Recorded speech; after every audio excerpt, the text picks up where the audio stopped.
بسم اللہ الرحمن الرحیم۔ السلام علیکم ڈیئر اسٹوڈنٹس،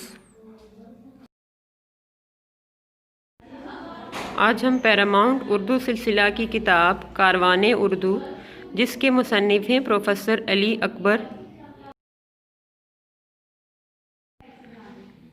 جماعت پنجم، اردو چیپٹر نمبر 10 ریڈ کریں گے۔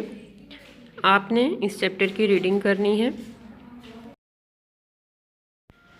یہ کہانی سلطان محمود غزنوی اور اس کے غلام ایاز صادق کے متعلق ہے۔ سلطان محمود غزنوی ایک مشہور بادشاہ تھا۔ ایاز اس کا خادم یعنی ملازم تھا۔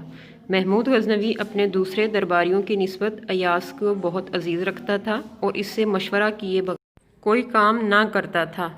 بادشاہ کے اس سلوک مانے رویے کو دیکھ کر سارے درباری بہت جلتے تھے، یعنی حسد کرتے تھے ایاز سے کہ یہ معمولی سا غلام بادشاہ کو اتنا مقرب مانے قریب رہنے والا کیوں ہے۔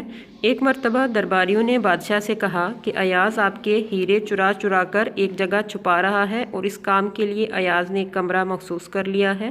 اس کمرے کے دروازے پر ہمیشہ تالا لگا رہتا ہے۔ ایاز آپ کا خزانہ خالی کر دے گا۔ بادشاہ نے درباریوں کو حکم دیا کہ اس کے کمرے کا تالا توڑ کر تلاشی لو۔ تلاشی لینے پر انہیں سوائے ایک چرواہے کے پھٹے پرانے کپڑے اور ایسے جوتے جو جھاڑیاں کاٹنے کے لیے پہنے جاتے ہیں اور کچھ نہ ملا۔ ایاز سے جب پوچھا گیا تو اس نے کہا کہ میں نے یہ چیزیں اس لیے رکھی ہیں تاکہ میں اپنی حیثیت یعنی اپنا مقام نہ بھول جاؤں کہ آج میں ایک وزیر ہوں، پہلے میں ایک چرواہا مانے بکریاں چرانے والا تھا اور اب میں بادشاہ کا وزیر ہوں۔ جب اپنا لباس دیکھتا ہوں تو اپنے آپ سے کہتا ہوں اے ایاز، تم وہی چرواہے ہو اور یہ تمہارا لباس ہے، کہیں ایسا نہ ہو کہ تم میں غرور اور تکبر کا شکار تم ہو جاؤ۔ محمود غزنوی ایاز کی یہ بات سن کر بہت خوش ہوا اور ایاز کی اہمیت پہلے سے زیادہ بڑھ گئی۔ کس کی نظر میں؟ بادشاہ کی نظر میں، اور باقی درباری جو تھے وہ بہت شرمندہ ہوئے۔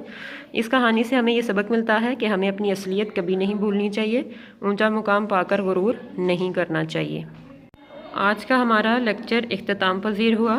اب آپ اس سبق کی مکمل پڑھائی غور سے کریں اور مشکل الفاظ، املا جو آپ کو لکھنا نہیں آتے، لکھنے کی مشق کیجیے۔